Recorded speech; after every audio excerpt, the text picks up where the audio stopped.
saat kita sudah punya data gitu ya, pada saat kita sudah punya coding data, sebelum kita mengolah menggunakan teknik analisis data tertentu, baik itu menggunakan korelasi, regresi gitu ya, path analisis atau struktural gitu.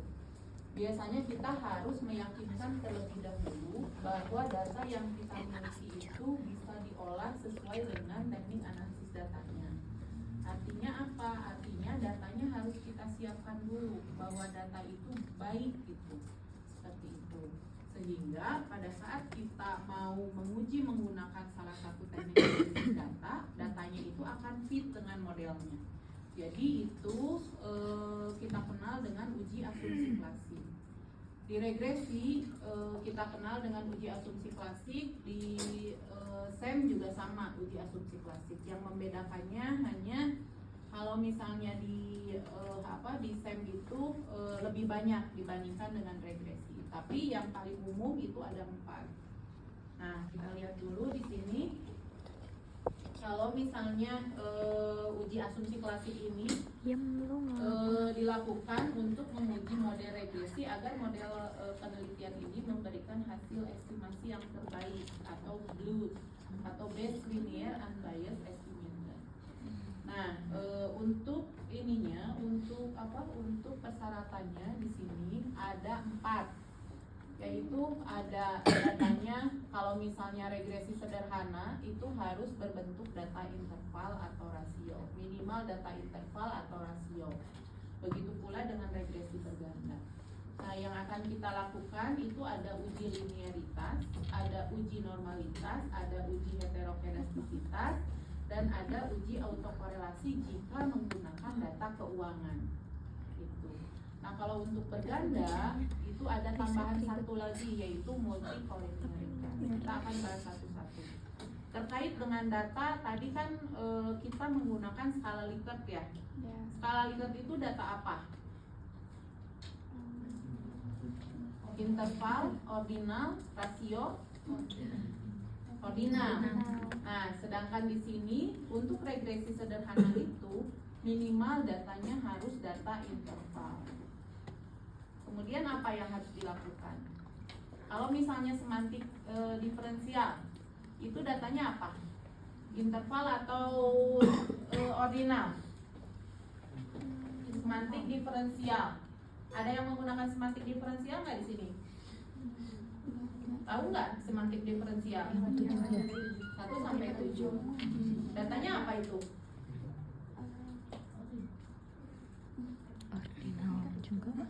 Beda interval dengan ordinal apa? Kalau interval, kalau ordinal mah tidak ada bedanya, ukurannya dari satu di antara kategori itu nggak ada beda angka gitu. Ada bedanya. Tapi kalau misalkan interval mah dari yang jawabannya 1, 2, 3 itu ada tingkatannya, ada bedanya angka.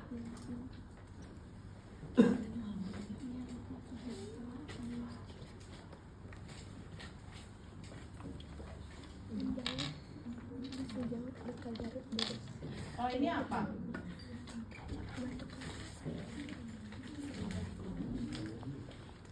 Ini data interval atau ordinal?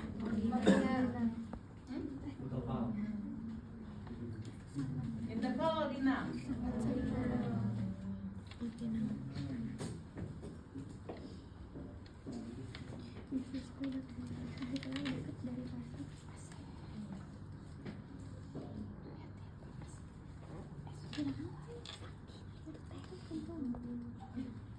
Ordinal interval. Ordinal interval. Kenapa interval? Iya, ada Kalau ini dia tahu gitu pada saat ini kan nanti digini kan 5 gitu ya. Dia kan akan ngebuletin sistemnya kan. Dia tahu bahwa dia itu bukan memberikan pernyataan dari sangat setuju sampai tidak setuju, di sini itu cukup setuju, tapi dia memberikan batasan nilainya tinggi. Kalau di sini yang diklik itu kan ini, ya kan? Responden hanya tahu dia mengungkapkan cukup setuju, tapi secara angka dia tidak tahu apakah sangat setuju si A dengan sangat setuju si B, kan kita tidak tahu takarannya sama atau beda, betul nggak? Betul. Ya kan? Nah, itu yang membedakan data ordinal atau interval. Nah, kalau misalnya data regresi itu minimal harus data interval, biasanya kalau untuk orang statistik dulu dia dinaikkan datanya menggunakan MSI atau method of successive interval. Jadi untuk menaikkan data yang tadinya ordinal menjadi interval.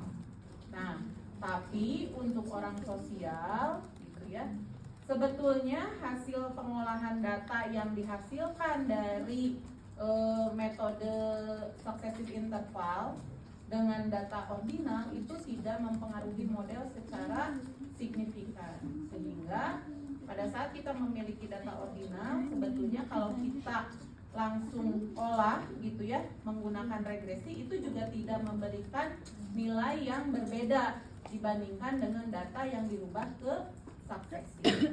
Jadi mangga itu nanti kalau misalnya mau dirubah mangga, kalau enggak pun tidak menjadi masalah kalau untuk di sosial, kecuali kalian memang orang eksak gitu ya, orang statistik yang menghitung kalau misalnya ada perubahan 0,01 itu akan mempengaruhi model. Tapi selama ini dilihat kalau misalnya dari data ordinal gitu ya, kemudian dirubah menjadi data MSI, diintervalkan, itu hasilnya tidak terlalu berpengaruh seperti itu. Oke, yang pertama kita akan lakukan uji linearitas. Nah, uji linearitas itu apa? Uji linearitas itu bertujuan untuk melihat sifat hubungan yang linier.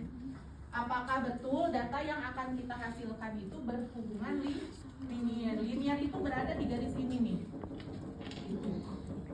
Jadi kita mau lihat datanya gitu. Nah, di setiap perhitungan statistik kalian harus selalu menuliskan uji hipotesisnya gitu. Jadi di dalam setiap pengukuran kalian ini kan tuliskan uji hipotesisnya, kriteria ujinya. Yang pertama, kalau misalnya linearitas itu bisa dengan cara membandingkan nilai signifikansi. Jadi jika nilai deviasi from linearity nanti dari hasil SPSS itu nilainya lebih besar daripada 0,05, maka ada hubungan yang linier secara signifikan. Kalau misalnya sebaliknya kurang dari 0,05, maka tidak ada hubungan yang linier. Kemudian selain dari nilai signifikansi, kita juga bisa melihat dari nilai F hitung. Jadi kita membandingkan antara nilai F hitung dengan F tabel. Kalau ini bisa langsung ketahuan dari nilai SPSS-nya, kalau ini harus kita cari dulu dari nilai F tabelnya.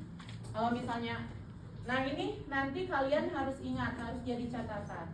Pengukuran untuk uji asumsi klasik itu sama, menggunakan linier, regresi linier. Jadi nanti hati-hati pada saat kalian membaca hasil dan menggunakan data. Gitu ya.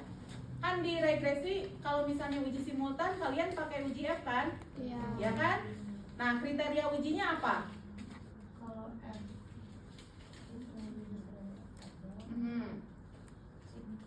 Kalau F hitung lebih besar daripada F tabel berarti model berpengaruh. Tapi lihat kalau di sini, jika nilai F hitung kurang dari F tabel, maka ada hubungan yang nilainya. Itu kan berarti berbanding terbalik, betul? Nah, kita lihat sekarang apa yang membedakannya. Nah, kalian buka data kalian, kemudian kalian lihat di analyze. Itu ada compare min, coba kalian buka. Ada compare min, kemudian kalian clear min. Ada? Oke. Nah, selanjutnya kalian lihat di option. Klik option.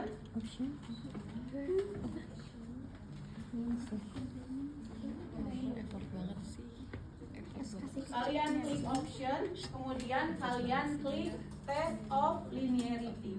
Nanti pada saat kalian klik option, kan kalian masukkan dulu variabelnya. Yang X kalian masukkan ke independen, kemudian yang Y kalian masukkan ke dependent, gitu, seperti biasa. Nah, kemudian ini kita yang ini dulu ya, yang regresi sederhana dulu. Yang X-nya hanya 1. Oke. Kemudian kalian klik option, terus nanti ada ini, kalian di bawah di sudut ini test of linearity-nya diklik, di checklist. Oke. Nah, kalau misalnya udah, kalian tinggal klik OK. Nah, nanti akan ada tabel ANOVA tabel. Kalian lihat akan menghasilkan atau ada ANOVA tabel atau tabel ANOVA. Isinya nanti ada deviation from linearity. Deviation from linearity. Yang kita lihat tadi apa? F itu harus lebih kecil daripada F tabel atau tingkat signifikansi lebih dari 0,05.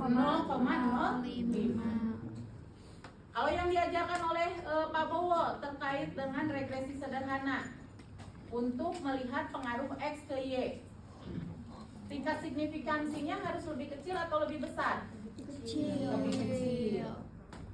Kalau tingkat signifikansi lebih kecil dari 0,05 berarti terdapat pengaruh. Kalau misalnya ini kebalikannya, kalau misalnya tingkat signifikansinya lebih besar daripada 0,05, maka ada hubungan linier secara signifikan antara variabel X dan Y. Ya, paham nggak sampai sini? So, bisa dicoba sama data kalian. Enggak, data total apa? Data total per X. Ya, data total per X dan data total Y. Yang diuji hanya X1. Kalau misalnya kalian punya X lebih dari 1, kita uji dulu X dan Y. X1 dan Y. Silakan. Udah? Oke. Yang datanya linear. Dan Y. Yang datanya linear. Yang lain, sayap kiri ada yang mengerjakan nggak? Dari tadi ngobrol aja ini sih, mana? Udah beres? Aku udah. Kalau ketinggalan kenapa lagi ngobrol aja? Mana? Mau diulang lagi? Yang ketinggalan siapa, Cung? Compare means. Yang ketinggalan siapa? Oke. Kalian lihat lagi. Kalian buka datanya. Yang kita uji itu hanya X, 1X dan Y. Mau pakai X1, mau pakai X2, terserah. Gitu ya. Masukkan, kita klik dulu analyze, kemudian compare mean. Compare mean, kita akan membandingkan rata. Kemudian nanti klik means. Gitu. Setelah itu nanti masukkan variabel X ke independen dan variabel Y pindahkan ke dependent. Kemudian kalian klik option dan di bagian sudut kiri bawah klik test for linearity. Kalau misalnya udah, kalian tinggal continue aja. Nanti kalian di outputnya akan menemukan tabel ANOVA seperti ini. Nanti kalian harus bisa membedakan mana hasil pengujian hipotesis, mana pengujian asumsi kalkulasi, gitu ya. Nah, kemudian kalian cek di deviation from linearity. Tadi kriteria ujinya itu ada 2. Kita bisa menggunakan tingkat signifikansi atau kita bisa menggunakan F hitung dibandingkan dengan F tabel. Kalau misalnya tingkat signifikansi, kita tinggal melihat apakah tingkat signifikansinya itu kurang dari 0,05 itu besar banget ya. atau lebih dari 0,05. Data dikatakan linear jika tingkat signifikansinya lebih dari 0,05.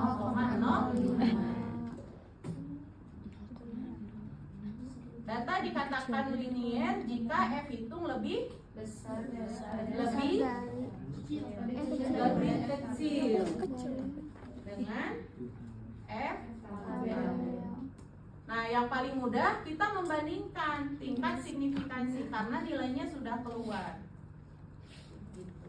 Kita lihat nih, untuk cepatnya kita lihat tingkat signifikansinya berapa? 0,459. Artinya lebih kecil atau lebih besar? Lebih besar. Artinya data Linear. Berarti kan lebih kecil. pada saat nanti kalian interpretasikan di bab 4, kalian harus menggunakan baik Kamu lebih menggunakan kecil, tingkat aku lebih besar signifikansi dari maupun kamu. F. Kalau yang nggak linear, kita lihat lagi ke Lihat lagi. uji asumsi yang lain. Oh, lihat uji asumsi. Kita lihat dulu. Yang menjadi kunci uji asumsi klasik itu biasanya di normalitas data. Kalau misalnya yang yang ganda, regresi ganda, kuncinya di multikolinearitas. Gitu. Kalaupun misalnya ini tidak terpenuhi, itu masih nggak apa-apa. Masih bisa dicoba di normalitas. Ya. Oke, sampai sini ada yang mau ditanyakan nggak? Paham ya? Oke. Nah, ini uji normalitas. Uji normalitas itu apa? Uji normalitas itu bertujuan untuk menguji apakah data yang digunakan dalam penelitian berdistri normal atau tidak. Artinya berdistri normal apa? Tahu nggak? Betul. Gitu. Jadi setiap data itu pasti akan berbentuk normal. Ini normalnya data ya. Yang paling tinggi ada nggak? Pada saat misalnya ini saya tanya, ukuran tinggi kalian, yang paling tinggi berapa? 170 misalnya. Berapa orang? 2, ya kan? 2. Rata-rata ada berapa? Ada di tinggi berapa? 150 sampai 154 lah ya. Rata-rata kan di sini, banyaknya di sini.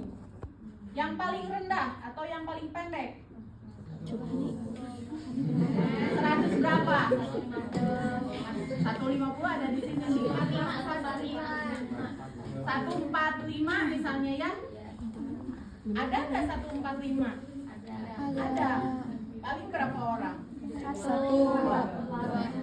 Jadi setiap sebaran data pada saat kita mau meneliti, setiap sebaran data itu pasti akan mengikuti distribusi normal. Semakin banyak data, itu akan berpotensi untuk menjadi normal. Karena apa? Karena di setiap sebaran data gitu ya, yang paling tinggi ada, yang paling rendah ada, tapi pasti nilainya akan lebih sedikit dibandingkan dengan rata. Nah, untuk regresi itu wajib datanya berdistribusi normal. Nah, kriteria ujinya seperti apa? Kriteria ujinya bisa dilihat juga dari nilai signifikansi. Jika nilai signifikansi lebih besar dari 0,05, maka data berdistribusi normal. Oke. Ini kita lihat. Nih. Caranya kalian masuk ke analyze, kemudian ke regression, kemudian ke linear. Oke, ini kan prosedurnya kayak kita mau uji hipotesis ya. Oke. Nah, kemudian kalian masukkan variabel X ke independen, kemudian variabel Y ke dependen. Kemudian kalian klik save. Oke. Nah, pada saat kalian sudah klik save, kalian klik yang unstandardized di sebelah kanan. Kemudian yang di paling kirinya kalian klik juga yang include the covariant matrix. Oke. Include the covariant matrix. Yang ini nih. Nih. Ini kalian klik. Yang diklik itu ini dengan yang di atas tuh yang unstandardized, yang nilai residualnya. Iya, iya. Salah semester Oke. Kalau misalnya sudah, kalian balik ke data view. Kalian coba lihat di data view, kolom data kalian akan bertambah 1. Ada nilai residualnya. Ada? Ada. Oke dulu. Ada? Ada. Oke. Ada. Nah, data residual ini yang nanti akan kita uji untuk norma. Oke, jadi kalian keluarkan dulu nilai residualnya, baru nilai residual ini yang nanti akan diolah. Nah, setelah kalian memiliki data residual, kalian masuk ke analyze lagi, kemudian ke non parametric test, kemudian nanti keluar legacy dialog dan one sample IS. Oke. Kalian klik analyze, kemudian kalian masuk ke non parametric trace, kemudian legacy dialog dan ke one sample. Oke, udah. Nah, kalian akan menemukan box seperti ini. Nanti kalian masukkan data yang residual. Bukan data X, bukan data Y, tapi kalian masukkan data residual. Pindahkan dari kiri ke kanan. Kemudian kalian pilih tes distribusinya. Karena kita mau ke distribusi normal, kita klik yang Normal. oke. Kalau misalnya oke, kalian lanjutkan dengan mengklik oke. Nah, nanti akan muncul nilai Kolmogorov-Smirnov test. Kolmogorov-Smirnov. Tes statistik. Oke. Oh ini.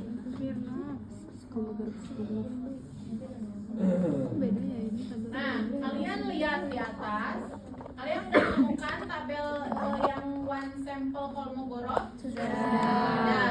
Kalian lihat ke bawah. Di situ ada tes statistik, ada nilai signifikan.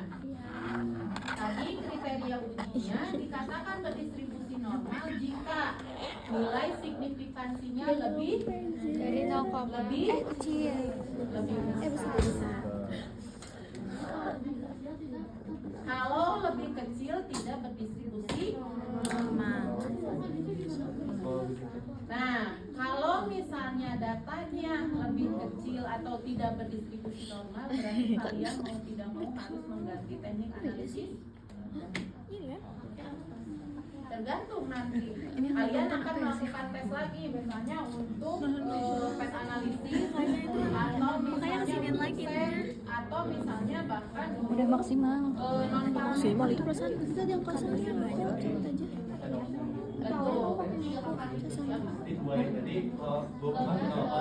Bukan maksimal kabel duanya. Kalau misalnya data kalian itu sudah berdistribusi normal, terus kalian paksakan menggunakan regresi, kalian tidak akan pernah menemukan model yang signifikan. Makanya ininya dulu dibenerin. Betul. Makanya saya bilang mundur, kita mundur sebentar. Enggak, kalau validitas dia di awal, karena itu sistemnya kita sebelum menyebarkan kuesioner kan. Jadi gini, coba perhatikan. Antara validitas, kemudian penyebaran kuesioner, uji asumsi, dan pengujian hipotesis.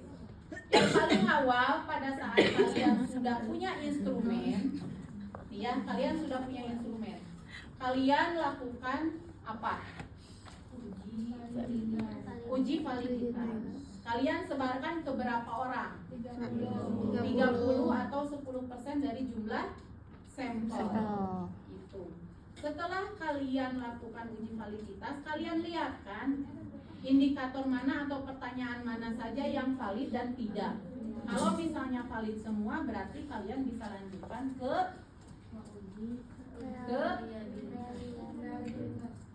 ya itu satu paket ya. Validitas dan reliabilitas itu satu paket. Pada saat kalian sudah melakukan uji validitas dan reliabilitas, ternyata indikatornya valid dan reliable semua, berarti kalian bisa lakukan tahap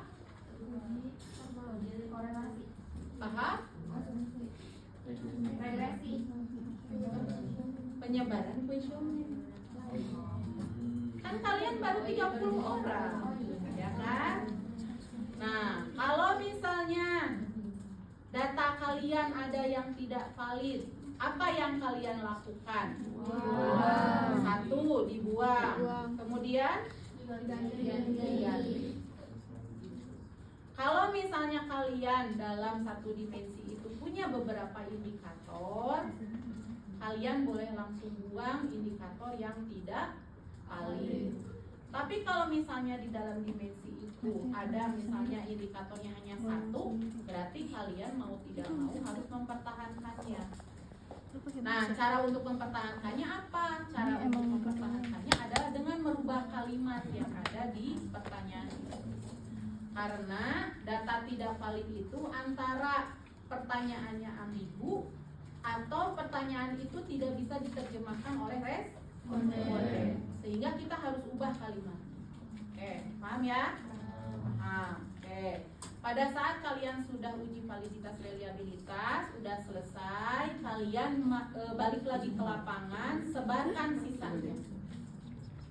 Oke? Sebarkan sisanya sampai kalian memenuhi perhitungan sampel. Oke.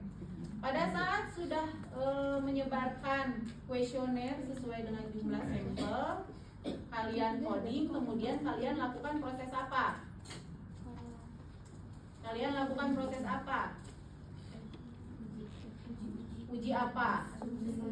Uji asumsi klasi.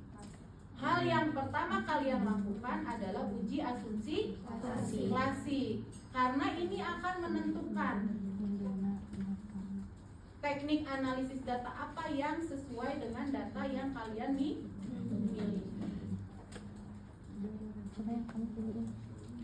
Oke, paham sampai sini?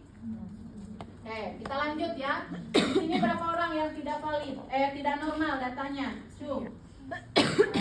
Wih, banyak.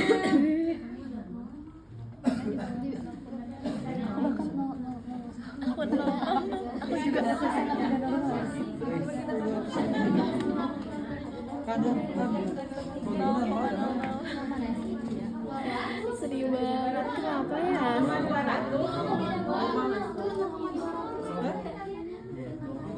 Coba baca lagi datanya, baca lagi. Dikatakan berdistribusi normal jika nilai signifikansi lebih besar dari 0,05. Oke, sekarang perhatikan tabel yang kalian miliki. Cung yang normal. Oke, 1, 2, 3, 4, 5. Ada normal ada ya? 6, 7, 8. Joki ya. Ada lagi? Sisanya nggak normal.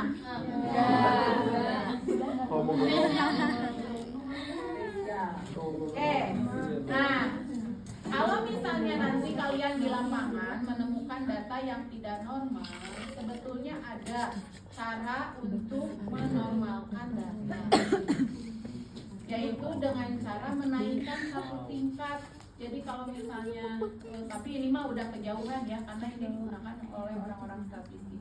Jadi pada saat ada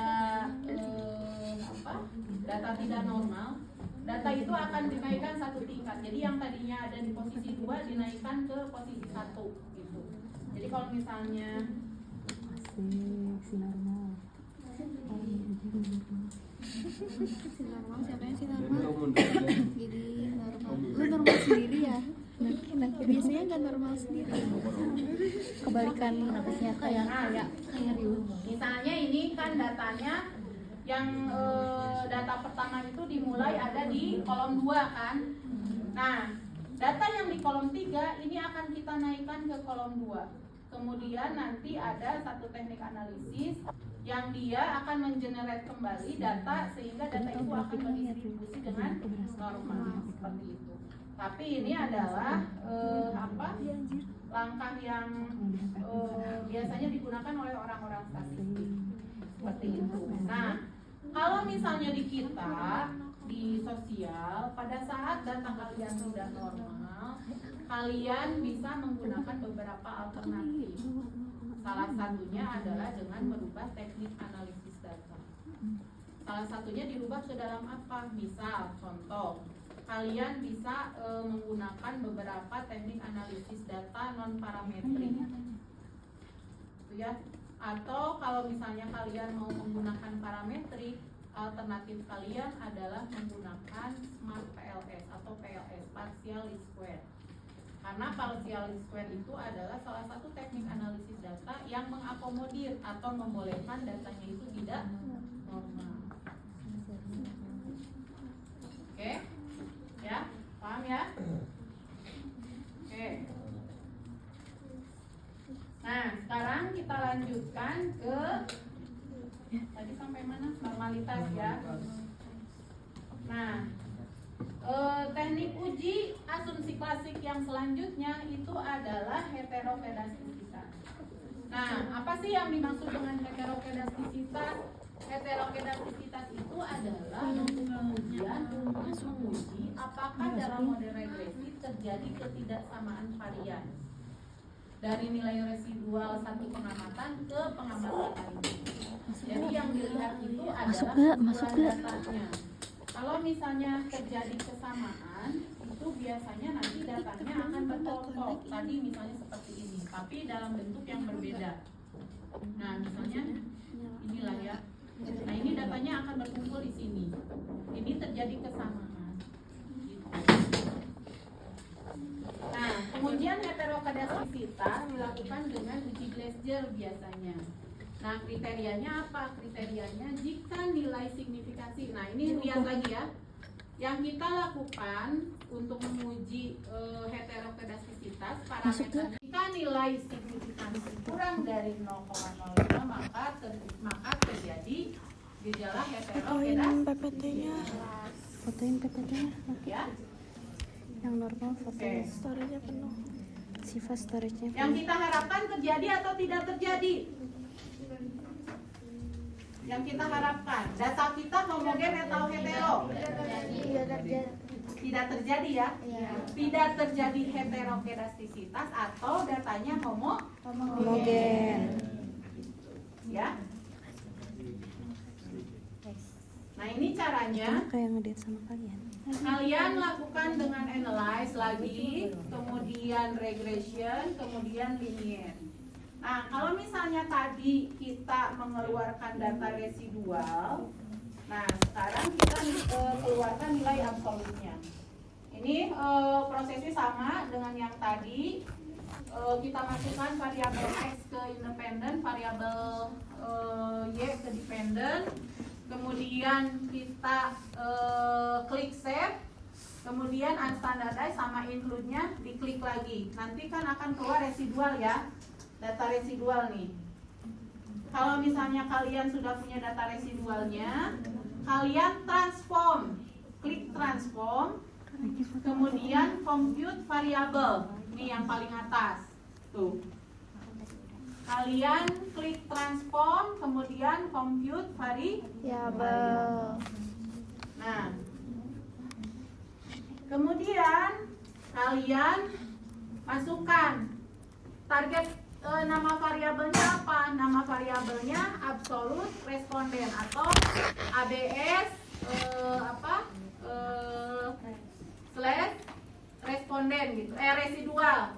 Jadi absolut, kita akan mengeluarkan nilai absolut dari residualnya gitu. Nah, kemudian di numeric expressionnya absolut dalam kurung residual 1. Nah, kemudian datanya yang unstandardized diklik, kemudian di function groupnya klik all, yang di function and special variabelnya klik absolute, gitu. Gimana sih? Oke? Bentar bu. Ya. Transform, compute, ABS, Klik, dipindahin. aja. Nah itu Di standar. blok. Kemudian yang function groupnya klik all, yang function and special variabelnya klik absolute.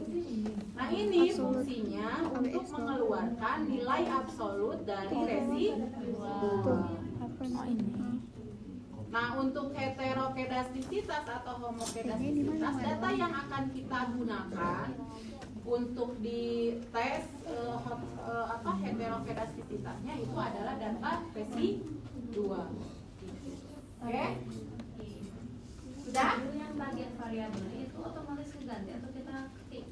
Kita ketik. Kita ketiknya sama kayak yang itu. Iya. Kita ketik. Sesuai mau kita aja nggak sih? Kalau di sini mah saya dia langsung res underscore 1 aja. Pakai absolut karena yang akan kita ini kan absolut residualnya. Oh, di situ. Langsung dibagi. Oke, sudah? Udah bisa dioke. Kalau udah tinggal di oke. Nanti kalian akan mempunyai data absolut. Nih, Oh data. absolut dari nilai residu. Data variabel. Data variabel. Oke, kalau misalnya kita sudah punya data absolutnya, kita siap untuk melakukan tes heterokedastisitas. Ini Syifa. Pegang aja deh. Kenapa? Nah ini. Kamu tripod itu. Udah? Udah belum? Udah bu.